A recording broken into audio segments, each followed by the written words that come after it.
Friends, आप सभी का एनजीओ पायलट में स्वागत है। मैं सीए संजीव गोयल। आज इस एनजीओ के वीडियो में आपसे डिस्कस करने वाला हूं सेक्शन 11। दोस्तों, सेक्शन 11 एक बहुत ही इंपॉर्टेंट सेक्शन है एनजीओ ऑर्गेनाइजेशन के लिए, जहां की आपको बहुत सारे बेनिफिट, बहुत सारे पैनल प्रोविजंस एंड बहुत सारी रिक्वायरमेंट आपको सेटिस्फाई करनी होती हैं एक एनजीओ चलाने के लिए। दोस्तों, एनजीओ के लिए एक सबसे बड़ा जो बेनिफिट है वो है 11(1) में जो उन्होंने बताया हुआ है कि अगर आप एक पूरी तरह से होली एंगेज्ड आपकी चैरिटेबल एंड रिलीजियस पर्पस में एक्टिविटी है, तो आपको 5 हेडों की इनकम में कैलकुलेट ना कर एक सिंपल कैलकुलेशन से आपको कैलकुलेट किया जाएगा। 1/4/1962 वाली ऑर्गेनाइजेशन पार्शली भी हो सकती है। दोस्तों, आपको अगर आउटसाइड इंडिया उस जो पैसा आया था उसको खर्च करना चाहते हैं तो बस सीबीडीटी से अप्रूवल आपको लेनी होती है, वो भी आप उसमें खर्च कर सकते हैं। ये भी 11(1)(c) में आपको बेनिफिट दिया गया है।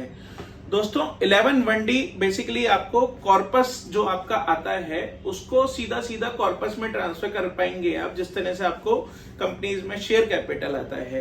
तो वो आपको बेनिफिट देता है कि आप बस उसे 11(5) में इन्वेस्ट कर देना और आपकी इनकम वो एग्जेम्प्ट हो जाएगी, वो कॉर्पस में इंक्लूड हो जाएगी।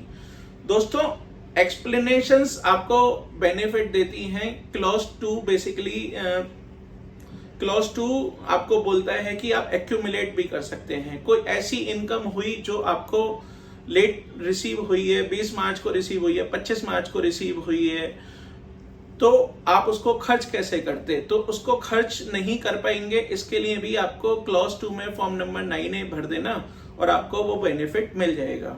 दोस्तों, कुछ पैनल प्रोविजन भी हैं। एक्सप्लेनेशन 2 जैसे कि बोलता है कि अगर आपने टीडीएस नहीं काटा और या आपने किसी को 10,000 रुपए से ज्यादा का कैश पेमेंट कर दिया, जो कि एक नॉर्मल बिजनेस ऑर्गेनाइजेशन को लगता है, तो वो आपको टैक्स उसके ऊपर देना पड़ेगा, वो हम खर्चा नहीं मानेंगे। दोस्तों, एक्सप्लेनेशन 3 बोलता है कि आपको ये बोलता है कि आपको जो रिनोवेशन रिपेयर के लिए किसी मस्जिद वगैरह मंदिर को पैसा आए, उसको आप उसी चीज में इन्वेस्ट करना, तो आपको वो एग्जेम्प्ट है। अगर नहीं किया तो 3B में पेनल्टी प्रोविजन लगा देंगे। एक्सप्लेनेशन 4(1)(4)(2) क्या बोलते हैं दोस्तों कि आपका जो कॉर्पस से जो आपने खर्चा किया था और जो लोन एंड बोरोइंग से खर्चा किया था, वो सारा का सारा एग्जेम्प्ट है। वो सारा का सारा तब एप्लीकेशन ऑफ इनकम माना जाएगा जिस दिन आप उसको रीपेड कर देंगे। इससे मतलब आपने या तो कॉर्पस को फिर से उतना डिपॉजिट बैक कर दिया या आपने लोन एंड बोरोइंग को पेड कर दिया। उस साल में आपको अपनी एप्लीकेशन ऑफ इनकम का क्लेम कर लेना, तब तक आप अपनी रिटर्न में भरकर उसको आउटस्टैंडिंग शो करना।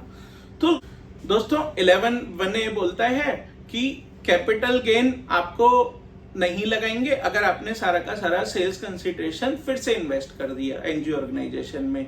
वहीं 11(4) और 11(4)(a) तो आपको बेनिफिट देता है कि आप छोटा मोटा बिजनेस का कार्य भी कर सकते हैं, 20% जिसकी लिमिट है, और आप उसको करेंगे तो बस उसको शो कर देना, हम आपको इसके अंदर बेनिफिट दे देंगे। आप उसको भी एप्लीकेशन ऑफ इनकम बना सकते हैं। 11(5) में वो कॉर्पस को जो आपको टाइम टू टाइम आया था, voluntary contribution form of corpus आया था, रिनोवेशन रिपेयर का पैसा आया था, या आपने एक्यूमुलेट किया था, तो बोलते हैं कि आप उसको 11(5) में इन्वेस्ट कर देना, तो आपको वो बेनिफिट मिल जाएगा। 11(6) आपको बोलता है कि डेप्रिसिएशन या कैपिटल असेट दोनों में से किसी एक चीज का खर्चा ले लेना। तो दोस्तों, बहुत सारे इस तरह के लाभ बेसिकली सेक्शन 11 में दिए गए हैं। आपको उसको बेनिफिट लेने के लिए टाइम टू टाइम कंप्लायंस करने होते हैं, 11(5) में इन्वेस्ट करना होता है, उसको इंटैक्ट रखना पड़ता है, एक्यूमुलेट का जो प्रॉमिस किया है उसको पूरा करना पड़ता है, तो आप उसका बेनिफिट ले सकते हैं। इस संबंध में अगर आपको कोई क्वेरी हो तो आप कमेंट बॉक्स में कमेंट कर सकते हैं। आपको वीडियो पसंद आई हो तो लाइक कर दें, चैनल को सब्सक्राइब कर दें। Thank you.